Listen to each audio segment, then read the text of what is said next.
Bonjour et bienvenue au 20e épisode de la série du calendrier de l'Avent, des concepts les plus importants pour comprendre les crises socio-écologiques que nous traversons. Et aujourd'hui, pour la lettre T, le mot est transition. C'est un des autres concepts qui est souvent revenu dans cette série d'épisodes et on l'entend un peu partout. Un peu partout, tout le temps et à toutes les sauces.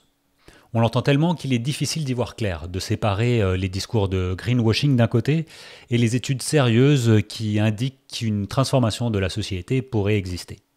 Afin de voir un peu plus clair, je vous propose de présenter quelques définitions et quelques composantes d'une transition pour mieux recontextualiser les efforts actuels par les différents acteurs et actrices.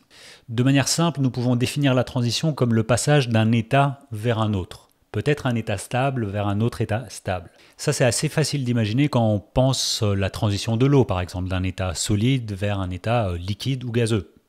Par contre, quand on parle de systèmes socio-écologiques, par exemple un territoire, une ville, une société, qu'est-ce qui décrit un état? Qu'est-ce qui décrit un état stable? Et existe-t-il un état stable? Existe-t-il des phases ou des éléments fondamentaux pour qu'une transition s'opère? Et pouvons-nous acter qu'une transition a été effectuée? Et finalement, si on se pose toutes ces questions, c'est pour se dire, est-ce que nous pouvons orchestrer une transition future? Pour aborder cette notion un peu plus complexe, je vous propose de donner quelques définitions, puis un exemple. Dans le graphique ci-contre, on regarde certaines composantes d'une transition qui sont empruntées dans les transitions des systèmes écologiques. Premièrement, on voit dans cette figure des signaux d'alerte précoce. Les signaux d'alerte précoce, c'est un peu une série de signaux qui annoncent qu'un changement significatif pourrait se produire à une faible ou grande probabilité. Par exemple, une fréquence élevée de canicule pourrait être un signal d'une perturbation de plus en plus grande ou de plus en plus chronique. Deuxième élément qu'on voit ici, c'est un déclencheur. L'élément déclencheur initie un processus de transition. Par exemple, si on a une pénurie de bois, ça pourrait être un élément déclencheur pour introduire une transition vers le charbon comme étant le vecteur énergétique principal. Puis nous avons un point de bascule. Un point de bascule survient quand un faible changement d'une quantité ou d'un flux entraîne une réponse forte et non linéaire de ce système-ci. Par exemple, une fois que la pollution d'un lac dépasse un certain seuil, toute la vie d'un lac pourrait disparaître de manière abrupte et puis de manière quasi irréversible. Puis nous avons la transition en tant qu'elle-même, qui est l'ensemble de tous ces processus qui basculent un système d'un état vers un autre. Dans cette figure, nous pouvons percevoir la durée d'une transition, mais aussi certaines des composantes de la transition. Ceci est vrai pour certains systèmes écologiques, comme on a parlé des lacs tout à l'heure, mais pour des systèmes socio-écologiques un peu plus complexes, comme les territoires et les villes, on simplifie un peu trop. Réellement, il y a différentes dynamiques spatio-temporelles, il y a de l'interaction entre différentes dimensions qui peuvent être technologiques, sociétales, environnementales, et que finalement, c'est la transition de chacune de ces sous-dimensions mis bout à bout qui vont initier la plus grosse transition à l'état plus macro. Donc chacune des transitions peut avoir des répercussions sur d'autres. Un déclencheur d'une transition ou sous-transition peut se répercuter sur d'autres sous-transitions. Pour vous donner un exemple, je vous propose d'étudier l'évolution de la consommation énergétique de Paris du XVIIIe siècle jusqu'à aujourd'hui grâce à un article incroyable de Nekim et de Sabine Barl. Dans cet article, nous pouvons découvrir plusieurs transitions énergétiques du système socio-écologique Paris. Par exemple, la consommation énergétique de Paris, avant le 19e siècle, était basée à 100% de bois, que ce soit du bois de chauffage, à brûler et charbon de bois.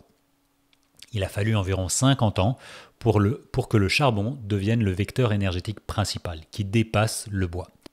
Il a fallu par la suite environ un siècle pour que les combustibles fossiles, autres que le charbon, représentent ensemble plus de 50% du mix énergétique, avec une disparition complète du bois du mix énergétique.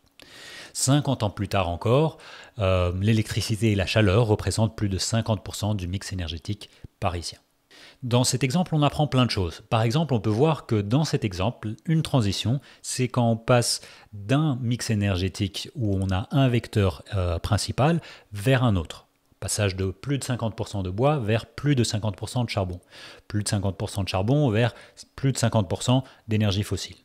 Donc on voit qu'il y a comme si des phases qu'on passe d'un vecteur énergétique principal vers un autre, et à chaque fois il y a une cinquantaine, une soixantaine d'années pour le passage de l'un vers l'autre. Dans le cas de Paris, on peut voir que certains de ces vecteurs énergétiques remplacent les uns les autres, donc le bois disparaît, le charbon disparaît, tandis que d'autres s'accumulent. Par exemple, les combustibles fossiles et l'électricité et la chaleur s'accumulent. Cet exemple ne nous montre pas comment les transitions énergétiques futures vont se produire, mais il nous donne une idée empirique de combien de temps, de manière générale, ça prend, quelles sont les mécaniques et quels sont les acteurs derrière une transition. Dans cet article, on apprend par exemple qu'autour du XVIIIe siècle, le prix du transport routier du bois, de chauffage et de charbon de bois était prohibitif. Le bois était acheminé par la Seine depuis environ 200 km plus loin de Paris. Mais à cette époque, autour de la Révolution française, il y a eu un gel répété de la Seine qui a coupé l'approvisionnement habituel de bois venant du Morvan vers Paris. Du coup, ces épisodes de gel couplés avec une pénurie de bois depuis la moitié du XVIIIe siècle et le début du XIXe étaient un peu des signes avant-coureurs d'une transition. Ça a un peu déclenché la transition vers le charbon. Et pour approvisionner Paris en charbon, un changement structurel dans les zones d'approvisionnement, mais aussi dans les modes d'approvisionnement, a dû s'effectuer. Donc avant, c'était plutôt par bateau, maintenant c'était plutôt par rail. La zone d'approvisionnement n'a pas énormément évolué. Ça a évolué en géographie, maintenant c'était les bassins miniers stéphanois et lillois, mais la distance d'approvisionnement n'a pas énormément bougé. Cette bascule, évidemment, elle ne s'est pas faite magiquement et uniquement parce qu'il y a eu la pénurie, c'est aussi parce que des pouvoirs publics et des investisseurs privés ont compris qu'il fallait construire une nouvelle infrastructure, celle du charbon, qui a été construite en parallèle de celle existante du bois. Et à partir du moment où il y a eu un peu plus de vecteurs énergétiques qui s'est déplacé dans cette nouvelle infrastructure, on a commencé à abandonner petit à petit cette infrastructure existante. On pourrait mentionner une autre phase de transition, par exemple la Seconde Guerre mondiale, où les combustibles fossiles se sont généralisés, mais aussi les usages de combustibles fossiles se sont généralisés. On voit qu'il y a eu une nouvelle infrastructure, les ports, les raffineries, les infrastructures routières, qui ont fait qu'on allait consommer de plus en plus de combustibles fossiles. Donc on voit encore une fois cette espèce de nouvelle réimbrication, constellation d'acteurs pour lancer une transition énergétique. Donc quand on parle de ces deux exemples, on gratte un tout petit peu la surface des interactions entre les différentes couches technologiques, d'infrastructures, d'acteurs économiques et publics, d'habitudes, de consommation, de géopolitique, enfin plein de couches qui sont mobilisées et transformées pour basculer le système socio-écologique d'un état de consommation énergétique vers un autre. Il est assez difficile de vraiment préciser lorsqu'une transition a commencé et quand elle est finie.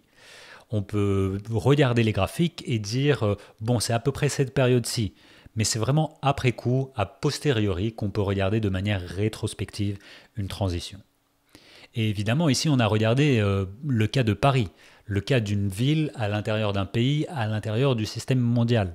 Quand on regarde la même chose qu'on vient de faire au niveau mondial, on ne va pas exactement voir la même chose. C'est-à-dire qu'au niveau mondial, on ne va pas voir la disparition complète d'un vecteur énergétique et le remplacement par un autre. Au niveau mondial, c'est plutôt une accumulation d'un vecteur vers un autre, parce qu'il faut considérer qu'il y a plein d'économies qui soit sont basées plus sur du bois, soit sont basées plus sur du charbon, soit sont basées plus sur les combustibles fossiles, et mis bout à bout ensemble, au fait, tout commence à s'accumuler et on ne différencie pas les choses.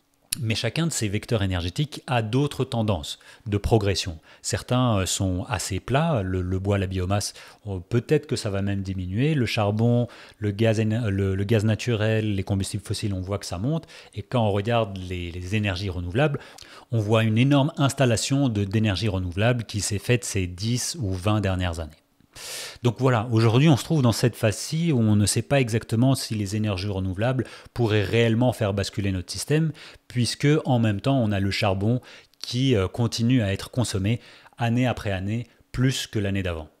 Donc on se retrouve entre deux forces, peut-être deux forces qui s'opposent, celle des fossiles, celle des renouvelables, et tant qu'on ajoute juste des renouvelables par-dessus un système fossile, on ne verra jamais une transition qui pourra se faire. Donc pour conclure cet épisode, je pense qu'il est important de réfléchir en termes de composantes d'une transition, d'un temps d'une transition, d'une échelle spatiale d'une transition pour qui et pourquoi, mais aussi de comprendre qu'il y a toujours des forces. Il y a une force dominante et une nouvelle force qui rentre en jeu, et c'est un peu un jeu masse nul où on doit extraire du système dominant pour faire perdurer le système alternatif. Voilà, je vous dis à demain pour la lettre U.